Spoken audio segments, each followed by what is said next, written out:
मित्रहो नमस्कार।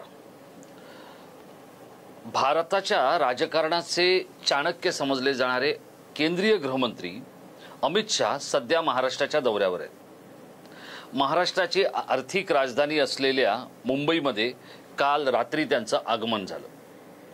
राज्याचे मुख्यमंत्री एकनाथ शिंदे, देवेंद्र फडणवीस, अजित पवार यांच्यासहित अमित शहा यांचे खासमखास असलेल्या आशिष शेलार, मंगलप्रभात लोढा या सगळ्या मंडळींनी त्यांचं स्वागत केलं आणि त्यानंतर ते सह्याद्री अतिथीगृहावर गेले। अमित शहा मुंबईत आलेत म्हणजे काहीतरी घडणार हे तर साहजिकच आहे, पण अमित शहा मुंबईत आले आणि वाघोबाच्या हाती कमळ देऊन गेले। आता हे काय आहे हे मी आपल्याला समजावून सांगणार आहे। मित्रांनो नमस्कार, मी राजेश कोचरेकर आणि आपण पाहताय आपलं आवडतं न्यूज पोर्टल टाइम महाराष्ट्र।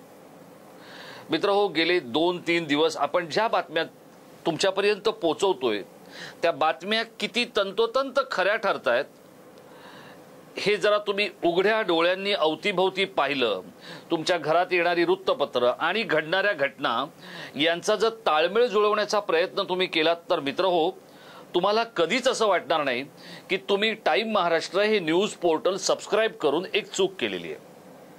आणि त्यामुळे हा व्हिडिओ तुम्ही शेवटपर्यंत पाहावा ही माझी तुम्हाला विनंती आहे।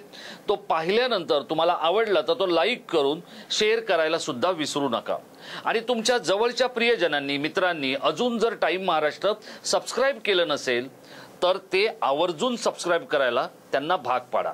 अगदी प्रेमाची गळ घाला त्यांना, कारण इतक्या मोठ्या प्रमाणात सोशल मीडियावरचा जो काही माध्यमांचा एकूणच पाऊस पडतोय, बातम्यांचा पाऊस पडतोय, ते पाहिल्यानंतर कदाचित ते आम्हाला झुकतं माप देणार नाहीत, पण तुम्ही आग्रह करा आणि टाइम महाराष्ट्राला झुकतं माप द्यायला तुमच्या प्रियजनांना, स्नेहांना, आपल्या सहकार्यांना भाग पडा। तर अमित शहा मुंबईत आलेले आहेत, ते कशासाठी आलेत तर ते एकूणच निवडणुकीची जी काही सगळी तयारी आहे, जागा वाटप आहे, अजित पवार आहेत, देवेंद्र फडणवीस आहेत, एकनाथ शिंदे आहेत, यांच्याबरोबर चर्चा करायची आहे। जागा वाटप जे काय आहे ते होईलच, पण या सगळ्यामध्ये जे काही धक्कादायक आहे तेच आपण तुम्हाला सांगत असतो आणि ते काय आहे ते जरा तुम्ही शांतपणे ऐका। अमित शहांचा एक अट्टाहास आहे आणि तो काय आहे तर मोदींनी हॅट्रिक पूर्ण करायची आहे आणि कोणाकडेही हात पसरायला लागू नयेत, म्हणजे छोट्या पक्षांकडे इतकं संख्याबळ स्वतःकडे त्यांना ठेवायचंय। मोदी हे तर आता भाजपचे जणू काही ब्रँड एम्बेसेडर, चेहरा मोहरा सब कुछ मोदी आहे, त्यांना 400 पार जायचंय। पण अमित शहांना हे बरोबर माहिती आहे की जर 400 पार जायचं असेल तर अडचण काय आहे तर ती अडचण आहे महाराष्ट्र। याचं कारण असं आहे की महाराष्ट्रामध्ये अजून जितकं भाजपला अपेक्षित आहे तितकं वातावरण नीट होत नाहीये। उदाहरणादाखल मी आपल्याला सांगतो, रत्नागिरी सिंधुदुर्ग हा जो मतदारसंघ आहे की ज्याच्यावरून भाजप आणि त्याच्या मित्रपक्षांमध्ये सर्वाधिक मोठा कल्ला सुरू आहे, तिथे सुद्धा भाजप जवळपास 1.5 लाख मतांनी पिछाडीवर असल्याचं अनेक सर्वेंमधून आणि पाहणींमधून लक्षात आलेलं आहे। आणि त्यामुळे आता आपले खासदार वाढायला हवेत, आपल्याकडे जास्तीत जास्त संख्याबळ दिसायला हवं, हा भाजपचा प्रयत्न आहे। पण हे सगळं करत असताना कोणी किती जरी लाडका असला तरी त्याला थोडं झुकतं माप देऊन, जबरदस्तीने तिकीट देऊन त्याला पक्षाला तोंडघशी पाडायला लावायचं नाही। आणि त्यामुळे ईशान्य मुंबई असो किंवा दक्षिण मुंबई असो, अगदी उत्तर पश्चिम मुंबई असो किंवा छत्रपती संभाजीनगर असो, जो निर्णय घ्यायचा तो सर्वाधिक कसोट्यांवर अगदी तावून सुलाकून निघणारा निर्णय घ्यायचा। आता शिंदेंकडे बघा, मागच्या वेळेला 2019च्या निवडणुकीमध्ये उद्धव ठाकरे किंवा भाजप आणि शिवसेना, म्हणजे जी एकत्र असलेली शिवसेना, ज्याला इंग्रजीमध्ये आपण अनडिवायडेड शिवसेना म्हणू शकतो किंवा अभंग शिवसेना म्हणू शकतो, जी दुभंगलेली नव्हती, तर त्या शिवसेनेने एकूण 23 जागा लढवल्या आणि त्यांचे 18 खासदार निवडून आले। आता त्या 18 पैकी 13 जण एकनाथ शिंदेंच्या बरोबर गेलेले, पण या 13 पैकी जवळपास 10 खासदारांची अशी इच्छा आहे की येणारी निवडणूक ही कमळावर लढवायला मिळावी। त्यांना असं वाटतंय की कमळावर निवडणूक लढवली तर आपला विजय निश्चित होईल. बघा आता इथे दोन गोष्टी कशा आहेत. या खासदारांना असं वाटतंय आपण कमळावर निवडणूक लढवूया म्हणजे विजय पक्का. पण मित्र हो, तसं नाहीये. हेच काल अमित शहा यांनी एकनाथ शिंदे यांच्याबरोबर केलेल्या चर्चेतून समोर आलेलं. आणि अमित शहा यांचा जो राजकीय अभ्यास किंवा एखादी गोष्ट फेस करण्याआधी त्या गोष्टीचा केलेला सगळा लेखाजोखा हा इतका बित्तम असतो की ज्याचं नाव ते. आणि त्यामुळे काल ज्या वेळेला त्यांना ते सह्याद्री अतिथीगृहावर पोहोचले त्यावेळेला तिथे अजित पवार होते, देवेंद्र फडणवीस होते, मंगलप्रभात लोढा होते, आशिष शेलार होते, ही सगळी मंडळी होती आणि एकनाथ शिंदेही होते. पण तिथे अमित शहांची भेट झाल्यानंतर देवेंद्र फडणवीस आणि अजित पवार हे दोघं निघून गेले. त्यानंतर मुख्यमंत्री एकनाथ शिंदे आणि अमित शहा हे दोघंच एका खोलीमध्ये बसले आणि त्या खोलीच्या बाजूने इतकी कडेकोट व्यवस्था ठेवण्यात आलेली होती की तिथून एखादी जोरदार वाऱ्याची झुळूकही आत येणार नाही याची खबरदारी घेतलेली होती. म्हणजे विचार करा हे सगळं काय सुरू होतं. आणि या सगळ्या गोष्टी सुरू असताना आता जे 40 आमदार एकनाथ शिंदेबरोबर गेलेले आहेत त्यातल्या 22 लोकांना असं वाटतंय की आपण कमळावर निवडणूक लढवायला हवी. दुसरीकडे अमित शहा यांची भेट रश्मी ठाकरे आणि आदित्य ठाकरे यांनी घेतल्याची बातमी आम्ही आपल्याला दिलेलीच आहे. तर या सगळ्या घडामोडींवर बघा, उद्धव ठाकरेंना आता सगळ्यात जास्त दुस्वास कोणाचा आहे तर तो एकनाथ शिंदे यांचा. त्यांना एकनाथ शिंदे नजरेसमोर नको आहेत. पण भाजपला एकनाथ शिंदेही हवेत आणि उद्धव ठाकरेही हवेत. हो, उद्धव ठाकरेही हवेत. आपण नीट ऐकलेलं आहे. पण उद्धव ठाकरेंच्या बद्दलचा जो व्हिडिओ माझा पुढे येणारच आहे तो मी तुम्हाला सांगणार आहे. अमित शहांनी काय निरोप दिलेला आहे तो आपण वेगळा व्हिडिओ करू. आत्ता आपण जे बोलतोय ते एवढ्यासाठीच बोलतोय की अमित शहांनी एकनाथ शिंदे यांना काही गोष्टी नीट समजावून सांगितलेल्या आहेत. बघा, भाजपमध्ये अमित शहा यांचा जो विश्वास एकनाथ शिंदेंवर आहे त्यामुळेच ते मुख्यमंत्री होऊ शकले. वेळोवेळी काही सहकार क्षेत्रातल्या नेत्यांनी, काही बांधकाम व्यावसायिकांनी, काही जमिनींचे व्यवहार करणाऱ्यांनी जाऊन एकनाथ शिंदे यांच्याबद्दल कान फुंकण्याचे प्रयत्नही केले.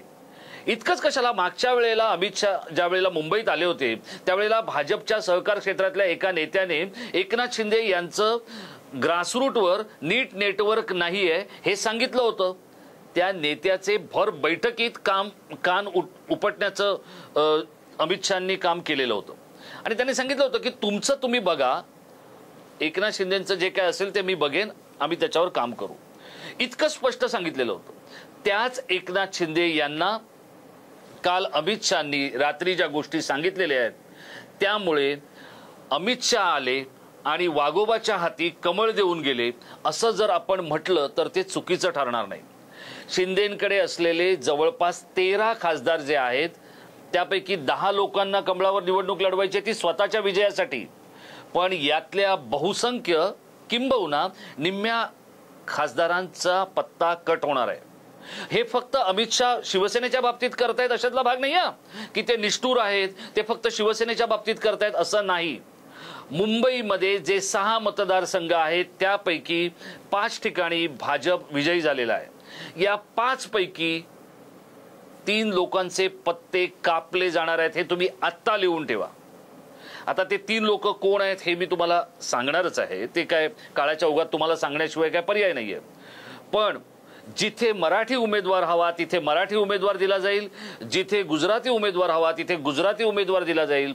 एखाद्या नेत्याची मुलगी आहे, मुलगा आहे म्हणून कोणाशीही जवळचा लांबचा असा भाव केला जाणार नाही. अत्यंत निष्ठुरपणे ही निवडणूक भाजप लढणार आहे. याचं कारणच आहे अब की बार 400 पार हा भाजपचा नारा आहे. तो जरी 400 पार नाही झाला तरी कोणाच्या उंबरट्यावर जाऊ लागू नये असा प्रयत्न भाजप करते. आणि त्यामुळेच शिंदेंकडे असलेले 40 आमदार येणाऱ्या विधानसभेमध्ये आणि 13 खासदार यांच्यापैकी अनेकांच्या हाती कमळ दिलेलं असेल. आणि ते कमळ देताना एकच गोष्ट बघितली जाईल ती म्हणजे कमळ देऊन एक अधिकृत निशाणी किंवा अधिकृत पक्षामध्ये त्याला घेतलं जाईल हा जरी भाग असला तरी त्याची पुण्याई आणि त्याचं काम करण्याचं कसब कौशल्य हे मतदारसंघात अगदी दर्जाच्या आणि गुणवत्तेच्या निकषांवर तपासून पाहिलं जाईल। याचं कारण असं आहे, गेल्या काही वर्षामध्ये राजकीय गुणवत्ता म्हणजे अमित शाह हे अमित शहांनी जवळपास देशातल्या निवडणूक व्यवस्थेवर बिंबवून टाकलेले आहे। मग ती एखादी निवडणूक चंदीगडची असू द्या, कलकत्त्यातली असू द्या, मुंबईच्या कुठल्या तरी एका भागातली असू द्या किंवा मराठवाड्यातली असू द्या, गुजरातमधली असू द्या किंवा तामिळनाडूतली असू द्या, या प्रत्येक निवडणुकीकडे बघण्याचा चष्मा हा भाजपचा जरी वेगळा असला तरी लक्ष हे मात्र कमळ आहे।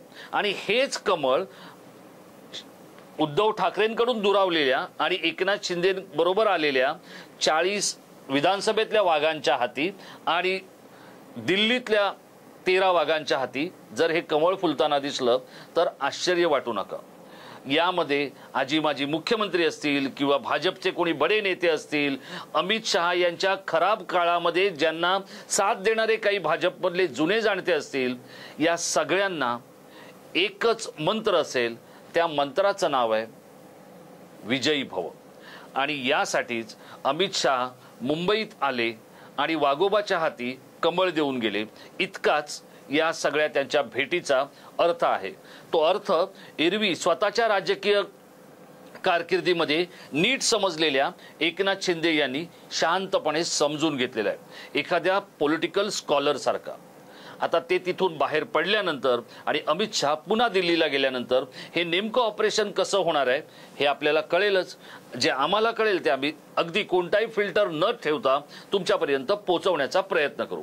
आपल्याला काय वाटतं ही जी गोष्ट आहे की अमित शहा आले, वाघोबाच्या हाती कमळ देऊन गेले, शिंदेंबरोबर असलेल्या त्यांच्या आमदारांचं आणि खासदारांचं भविष्यात काय होईल, आपलं काय मत आहे हे आपण एकूणच या सगळ्या राजकीय घडामोडींबद्दलचं आमच्या इनबॉक्समध्ये व्यक्त व्हा। हा व्हिडिओ आपण शेवटपर्यंत पाहिला असेल अशी मी आशा बाळगतो आणि तो जर तुम्हाला आवडला असेल तर तो लाईक करून शेअर करायला विसरू नका। आणि हो, ते टाइम महाराष्ट्र सबस्क्राईब करण्याच्यासाठी हात आखडता घेऊ नका। कृपया लवकरात लवकर टाइम महाराष्ट्र सबस्क्राईब करा आणि पुढच्या व्हिडिओची प्रतीक्षा करा, कारण पुढचा व्हिडिओ हा तितकाच महत्त्वाचा आहे, उद्धव ठाकरेंशी संबंधित आहे आणि अंबानींचं प्री वेडिंग संपण्याची वाट पाहतोय। ते संपू द्या, मग तुमच्या भेटीला तो व्हिडिओ घेऊन येतो। तोपर्यंत स्वतःची काळजी घ्या। धन्यवाद।